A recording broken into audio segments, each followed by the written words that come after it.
પાટીદારો સમાજ વિશે જે માન્યતાઓ છે કે એક માન્યતા મને સાંભળવામાં એવી આવી છે કે જે ટર્કી બાજુથી પાટીદારો આવ્યા હતા, અને બીજી માન્યતા એવી છે કે લવ અને કુશની જે આગળની સંતાનો છે એ રીતે લેવા પટેલ અને કડવા પટેલ તરીકે ઓળખવામાં આવે છે.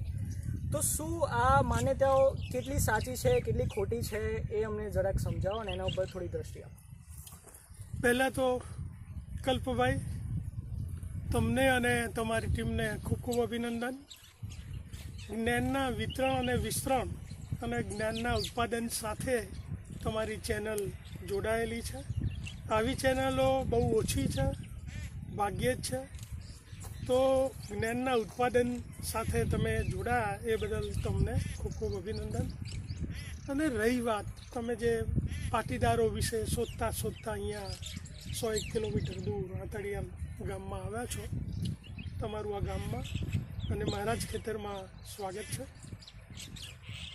પાટીદારો મૂળ ધરતી સાથે જોડાયેલી પ્રજા, સદીઓથી જોડાયેલી પ્રજા, આ તળભૂમિની પ્રજા.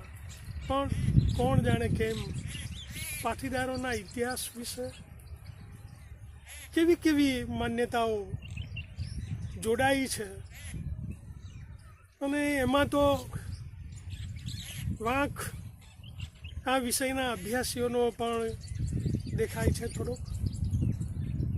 પછી આ જ્ઞાતિમાં જન્મેલા કોઈએ ફરી એની તરફ જોયું નહીં, એ પણ બીજા નંબરે મારા ધ્યાન ઉપર આવ્યું છે. પણ પાટીદારો તુર્કી, મધ્ય એશિયા, ઈરાન, ઈરાક કે પામીરના પ્રદેશમાંથી ભારતના પંજાબના પ્રદેશમાં આવ્યા, અને પંજાબમાંથી ગુજરાતમાં આવ્યા, પંજાબમાંથી એક ટોળી બિહાર ગઈ. એમ પરંપરાથી લોકો માને છે. આ શરૂઆત અંગ્રેજોએ કરી. અંગ્રેજો આવ્યા ત્યારથી ભારતનો ઇતિહાસ પ્રમાણમાં લખવાની એક નવી પેટર્ન આવી. ભારતમાં ઇતિહાસ લેખનની કોઈ શુદ્ધ અને શાસ્ત્રીય પદ્ધતિ નહોતી. ભારતનો આખો ઇતિહાસ માઇથોલોજીમાં છે, પુરાકલ્પનોમાં છે, દંતકથાઓમાં છે. એક એની લખવાની પદ્ધતિ હતી. ઇતિહાસને માં ચમત્કારનું તત્વ ઉમેરવું, દંતકથાનું તત્વ ઉમેરવું, અને ઉમેરીને ઇતિહાસને ગ્લોરીફાઈ કરીને મૂકવો, એવી કોઈ પરંપરાને કારણે આ આપણો ઇતિહાસ શુદ્ધ રીતે જળવાયો નહીં. એક વાત. અને અંગ્રેજોના આવવાથી અંગ્રેજોએ જે ઇતિહાસ આપણને આપ્યો, માનો કે ગુજરાતમાં રાસમાળા, કિંગલોપ ફાર્બસે ગુજરાતના ઇતિહાસમાં ઘણું બધું સારું કામ કર્યું. રાજસ્થાનના ઇતિહાસમાં કર્નલ ટોડ સરસ કામ કર્યું. અને એમના આવવાથી આ ઇતિહાસનું થોડુંક પરિમાર્જન થતું ગયું, અને એને પરિણામે બોમ્બે ગેજેટિયરમાં એક પાટીદારોની 52 શાખોની ઉત્પત્તિની વાત મુકાઈ છે.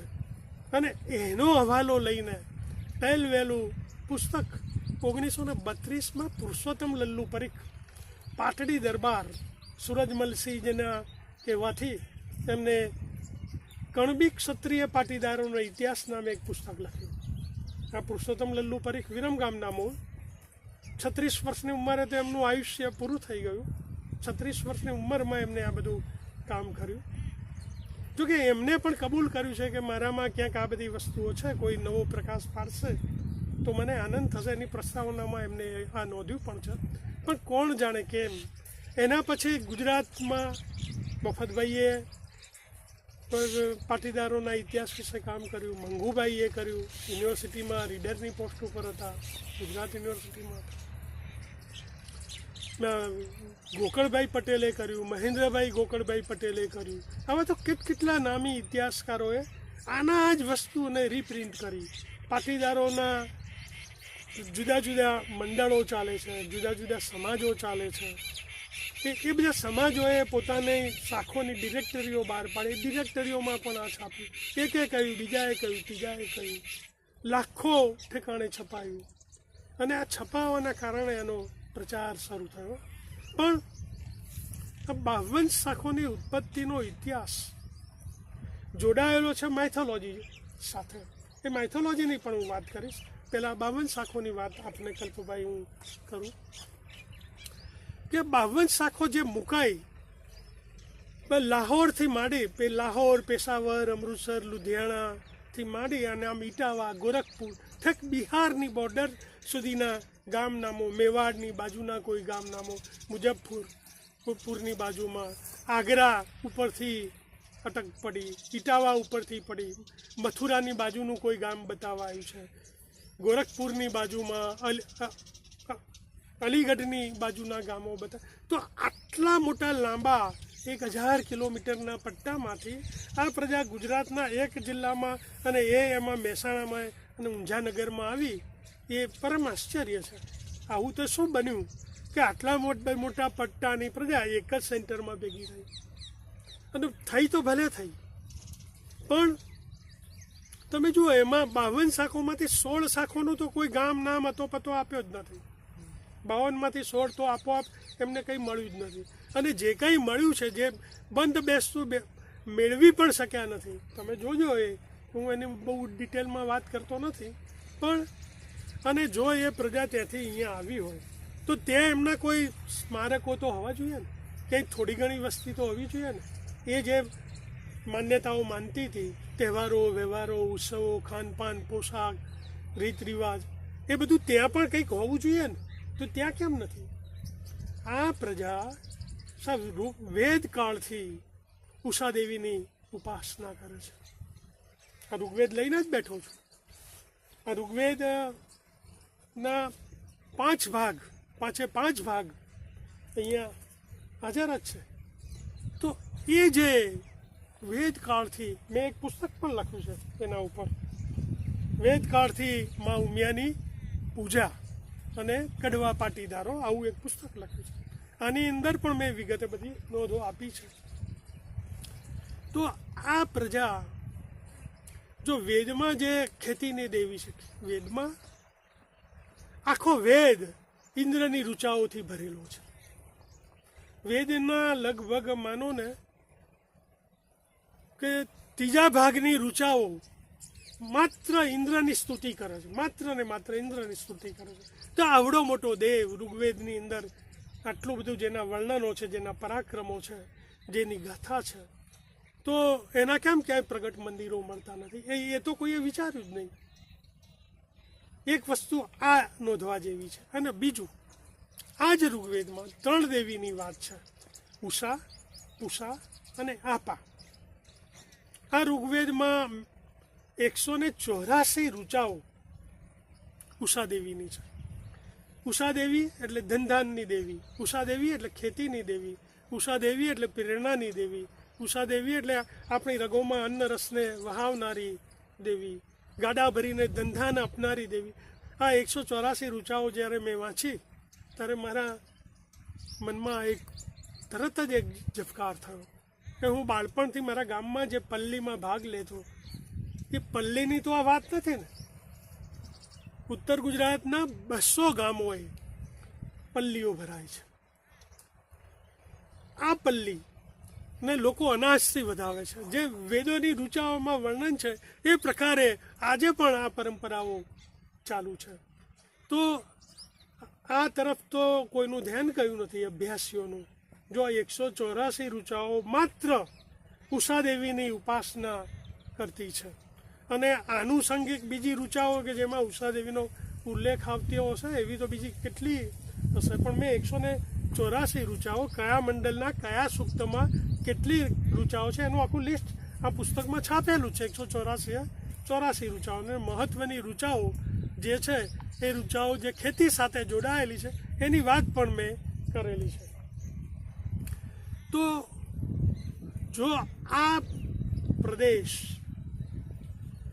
કેટલો પ્રાચીન છે એના તરફ તપાસ કરતા, અને પાટીદારોનું કેન્દ્ર જ ઊંઝા રહ્યું છે પરંપરાથી, જેનું નામ ઉચ્ચાપુર છે, ઉમાપુર છે, અને છેવટે ઊંઝા એ તો અરબી ભાષાનો શબ્દ, ઉજ ઉપરથી ઊંઝા, એના તરફ પણ આ શબ્દની વ્યુત્પત્તિ તરફ પણ લોકોએ ધ્યાન આપ્યું નથી.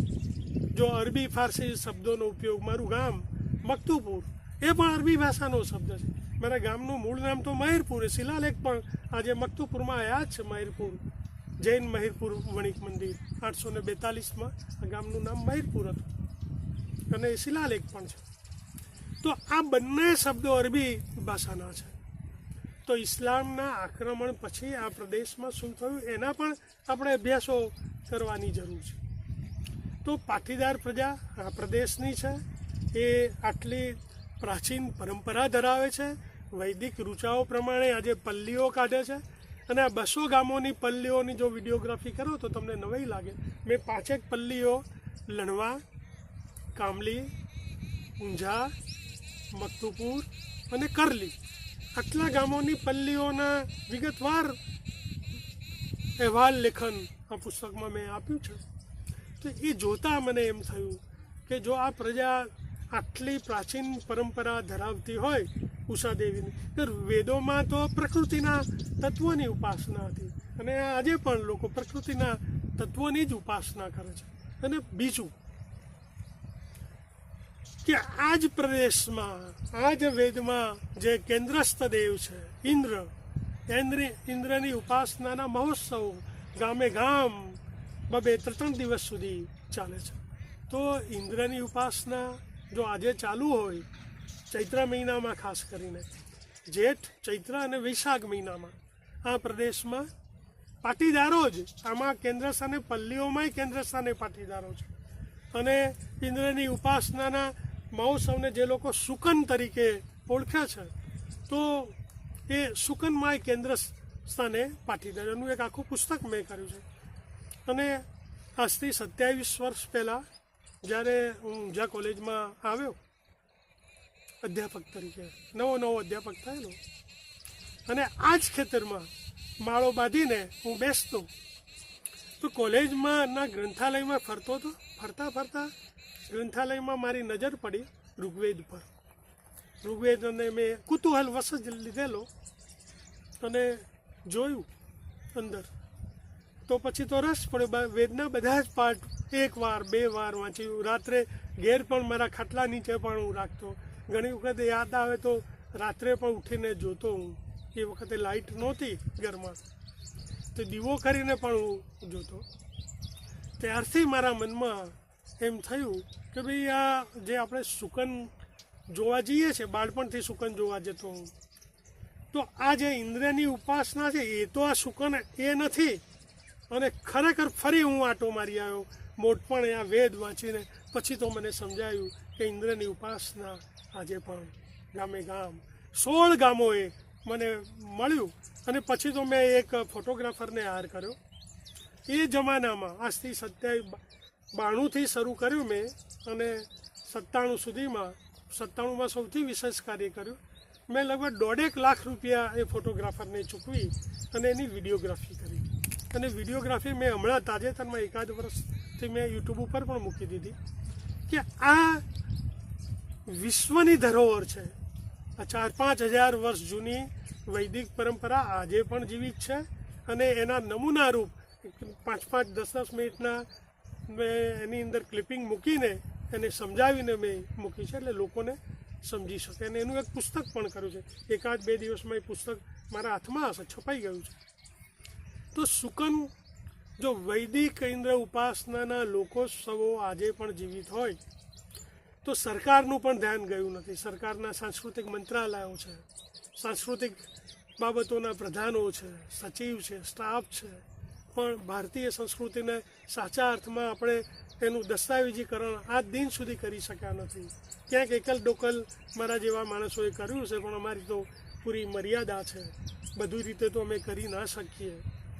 પણ જે થયું એ વખતે તો કેમેરા પણ નહીં, આવા સાધનો પણ નહીં, એટલે દોડતા કરવાનું અથવા તો કોઈના બાઇક ઉપર બેસાડીને લઈ જવાના.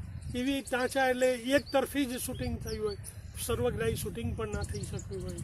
તો એવા વચ્ચે પાછી નોંધો પણ કરવાની અને એ બધું કરીને એ કામ પૂરું કર્યું. તો તમે જુઓ કે આવડી મોટી ઉપાસના અને એને તમે વચ્ચે તો કૃષ્ણએ ગોવર્ધન પર્વત તોડ્યો અને એ ઘટના બહુ જાણીતી છે. ટસલી આગળ એ ગોવર્ધન પર્વત તોડ્યો અને ગાયો અને બધાને નીચે લાવ્યા. કૃષ્ણએ ઇન્દ્રની ઉપાસનાને બંધ કરાવી, એક મત એવો પણ છે. અને બીજો મત એવો છે કે કૃષ્ણએ પોતાની પ્રકૃતિની ઉપાસના દાખલ કરાવી. એક મત એવો પણ છે કૃષ્ણએ પોતાની ઉપાસના દાખલ કરાવી. ગોકુળ, મથુરા, વૃંદાવનમાં તો ઇન્દ્રની ઉપાસના દૂર થઈ, પણ આ પ્રદેશમાં, ઊંઝા આસપાસના પ્રદેશમાં આજે પણ ઇન્દ્રની ઉપાસના ચાલુ છે. અને કઈ રીતે? એક ગણપતિના સુકન જોવાય ઈઠોરમાં, તો ગણપતિના સુકનમાં તો વાણીઓ, તલાટી એ સાક્ષાત ઇન્દ્રના વેશમાં જ ગણપતિના સુકન જોવા જાય છે. બધા પાટીદારો કથા સાંભળતા હોય અને ત્યાંથી ગણપતિ મહારાજની જે બોલાવીને નીકળે ત્યારે માર્ગમાં વાણિયાને પણ લેતા જાય. ત્યાં બેસીને ફૂલો જે માળીઓ આવે એના સુકન જોતા હોય છે. ઘેર ઘેર ફૂલો પહોંચાડાય. એ આખો મહોત્સવ 3 દિવસનો જોવા જેવો છે. એક આનંદોત્સવ છે 3 દિવસનો. અને કયો પાક કેવો પાકશે એના વર્તારા જોવાય. આ એક ગામ એવું છે કે જ્યાં સાક્ષાત ઇન્દ્રના વેશમાં સુકન જોવા જવાય. બીજા કેટલાક ગામોમાં ઇન્દ્રનું વાહન હાથીઓ કાઢવામાં આવે છે. હાથીઓ આમાં 4 બળદ જોડે, અષાઢ, શ્રાવણ, ભાદરવો અને આસો. એના ઉપર હવે તો નામ પણ લખે છે. અને ઇન્દ્રનું મોટું છત્ર હોય, એક રેશમી કાપડમાંથી સીવ્યા વિના એ લોકો એવું છત્ર બનાવે, 12 ફૂટ ઊંચો વાંસ અને એના ઉપર લોટો, લોટામાં ગોઠવી અને ફેરવે. જાણે ઇન્દ્રનું છત્ર ફરતું હોય, સડસડાટ ઇન્દ્રનો રથ જતો હોય સાહેબ ગામથી દૂર. તો આવા ગામે ગામ હાથિયા નીકળે. એની સૂંઢ બનાવવામાં આવે, એની પૂંછ બનાવવામાં આવે. પરંપરાથી આ જ ગુંદીનું લાકડું જોઈએ, પરંપરાથી આ જ પીપળના ઝાડનું લાકડું જોઈએ. સુથાર આવે, ઘડે. 2 દિવસ નીકળે. અજવાળિયા પક્ષનો હાથીઓ જુદો નીકળે, અંધારિયા પક્ષનો હાથીઓ જુદો નીકળે.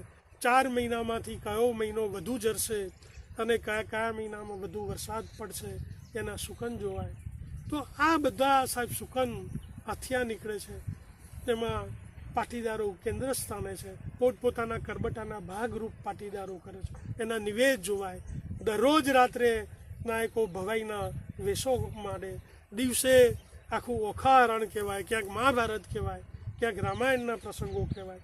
દિવસે આવા ધાર્મિક કાર્યક્રમો ચાલે, પાટીદારો સાંભળતા હોય. સાહેબ એની સિલસિલાબંધ તમે યુટ્યુબ ઉપર મૂકેલી વિડીયો જોજો તો ખબર પડશે કે 30 વર્ષ પહેલાં આવી પરંપરા હતી. આજે તો બધું ઘણું ઘસાઈ ગયું છે. પાટીદારોએ પોતાનો વ્યવસાય પણ બદલી દીધો છે. કયું અનાજ પાકશે અને કેટલું પાકશે એના વર્તારા જોવાય, એની નોંધો લખાય. આવી લગભગ 700 વર્ષ જૂની નોંધો મને ઈઠોર ગામેથી મળેલી અને એ બધી કાગળમાં લખેલી. તો આમ ગામે ગામ સાહેબ આ ખેતી સાથે જોડાયેલી પ્રજા ગાડા ભરી ભરીને દોડે.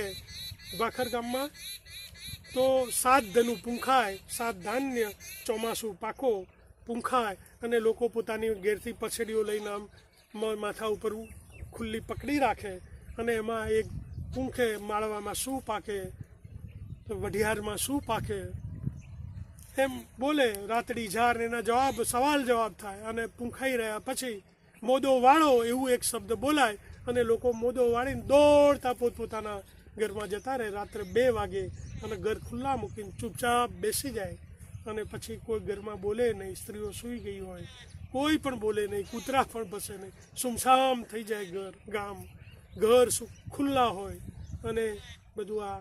અને પછી કલાક પછી ઘરમાં થોડો સરવડાટ થાય અને જુએ કયું ધાન આવ્યું છે સાહેબ. કેવી પરંપરાઓ છે આ જ્ઞાતિ સાથે. આપણને પણ ઘણીવાર તો સન્નાટો થઈ જાય, આપણને પણ ડર લાગે.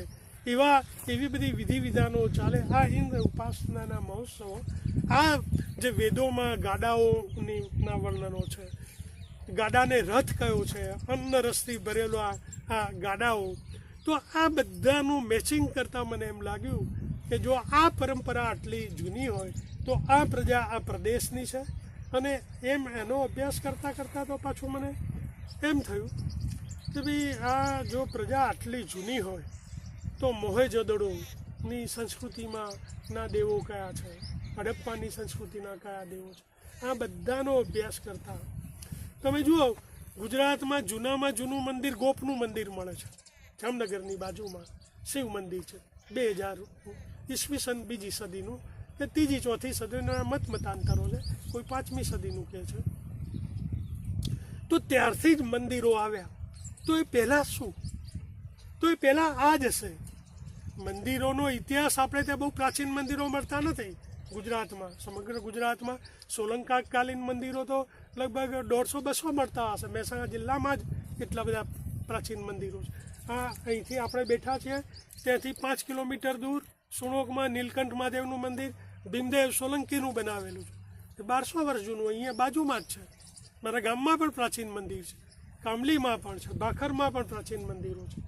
તો આ સોલંકીકાલીન મંદિરો પહેલાંનું શું? તો પહેલાં આ પ્રકૃતિના તત્વોની ઉપાસના, અને આજે પણ સાહેબ એના અવશેષો ચાલુ છે. એનો મને આનંદ છે. અને આના મૂળ તપાસતા જઈએ તો આ જ વેદોમાં સરસ્વતી નદીના વર્ણન છે. તો એ સરસ્વતી નદી કઈ? આપણે ગંગા, જમના, સરસ્વતી એમ કહીએ છીએ. ત્રણેયના સંગમ થાય છે પ્રયાગરાજમાં. ક્યાંક કોઈ એમ કહે છે કે ભાઈ કલકત્તામાં આ સમુદ્રમાંથી પણ એક સરસ્વતી પ્રગટે છે. બધા ત્યાં જતા હોય છે.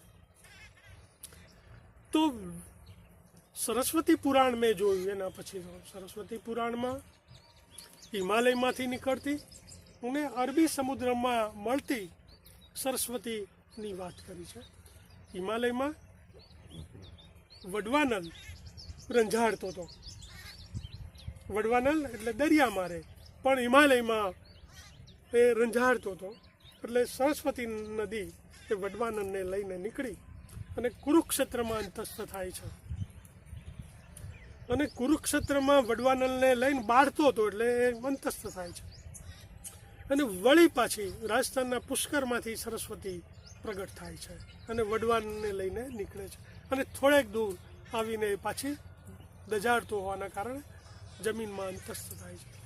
અને વળી અંબાજી અહીંયા એટલે ગુજરાતના અરવલ્લીના પાડોમાં કોટેશ્વરથી પ્રગટ થાય છે અને વડવાનલને લઈને કચ્છના નાના રણમાં અંતસ્થ થાય છે. વાસ્તવમાં તો એ અહીંયા હરીજની બાજુમાં જ ખેતરોમાં જ અંતસ્થ થઈ જાય છે.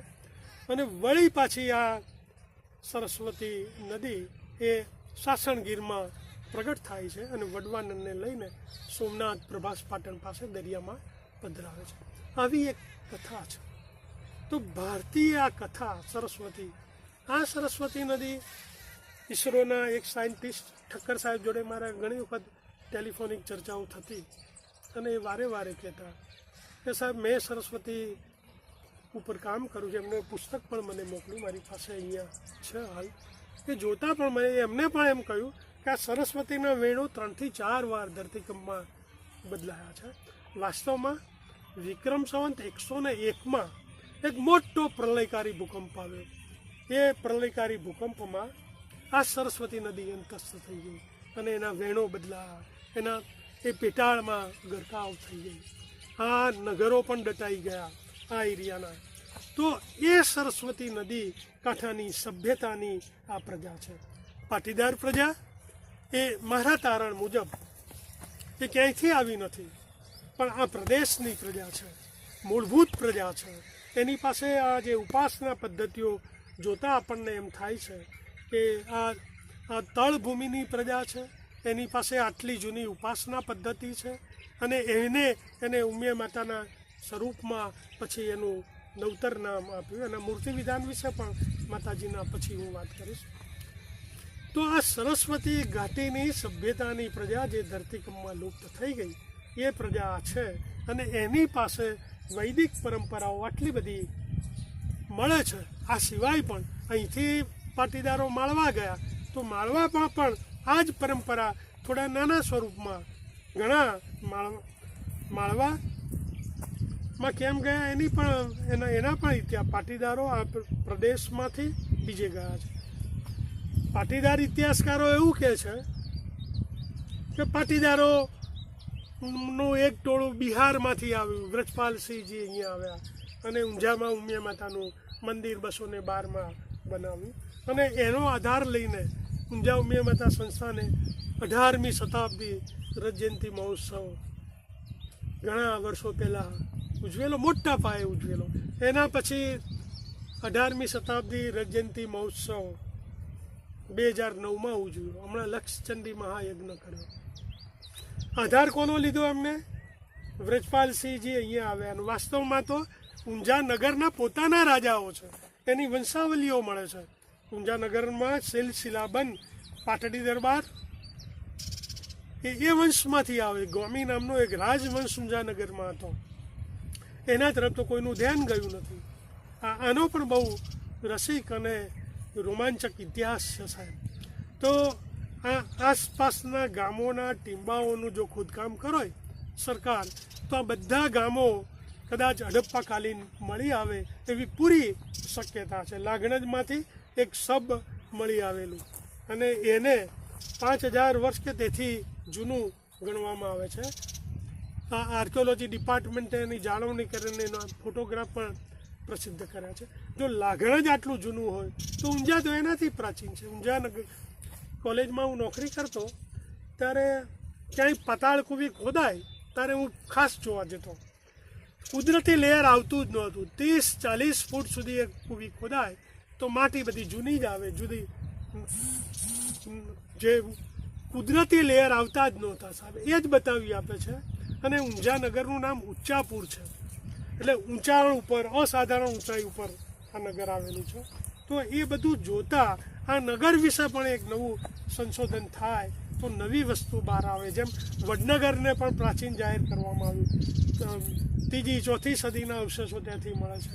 એમ આ આજુબાજુના ઘણા બધા ગામો એવા છે કે જેમાં પાતાળ કૂવીઓ ખોદાતી હોય. મારા ગામની અંદર પણ મેં જોયું, મકતુપુરમાં પણ, કે જ્યારે મેલ્લામાં પાતાળ કૂવી ખોદાય જૂના ગામના, નવા ગામની વાત કરતો નથી, તો 20-25 ફૂટ સુધી ખોદો તો નીચેથી પાયા મળે, 20-25 ફૂટ નીચેથી.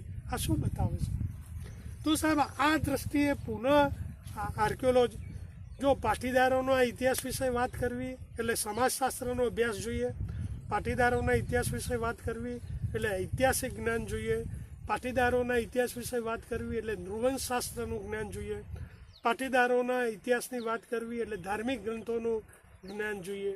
તો આમ સાર્વત્રિક જ્ઞાન જેની પાસે હશે એ જ માણસ સબ પાટીદારોના ઇતિહાસ વિશે થોડુંક રિફાઇન કરીને કે એને સમજીને વાત કરી શકશે. ચીલા ચાલુ એકે કહ્યું બીજાએ કહ્યું એ તરફ હવે જવાનો જમાનો નથી. તમે એને વિચારો, એને એની વૈજ્ઞાનિક તથ્યો જુઓ, એને તપાસો. તપાસીને જો બહાર લાવશો તો હું માનું છું કે કંઈક નવા જ સત્યો બહાર આવશે. નહીંતર તો પછી આમના આમ ચાલ્યા જ કરવાનું. અને જો તમારી પાસે જ્ઞાન છે અને આવું અત્યારે આ ડિજિટલ માધ્યમ છે, આના માધ્યમ થકી સાહેબ દૂર દૂર સુધી મારો અવાજ જશે.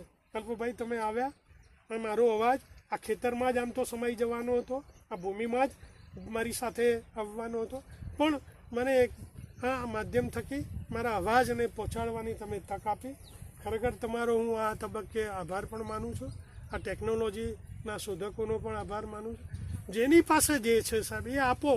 સાહેબ મોદી સાહેબ એમ કહે છે કે વિશ્વગુરુ થવાનું છે 1947 સુધી. વિશ્વગુરુ દેશ ક્યારે થાય સાહેબ? આઝાદ.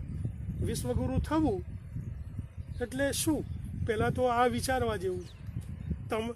જો અમેરિકાની એક સાદી વાત કરું, અમેરિકામાં છે સાહેબ, અમેરિકા પાસે શેનો પાવર છે?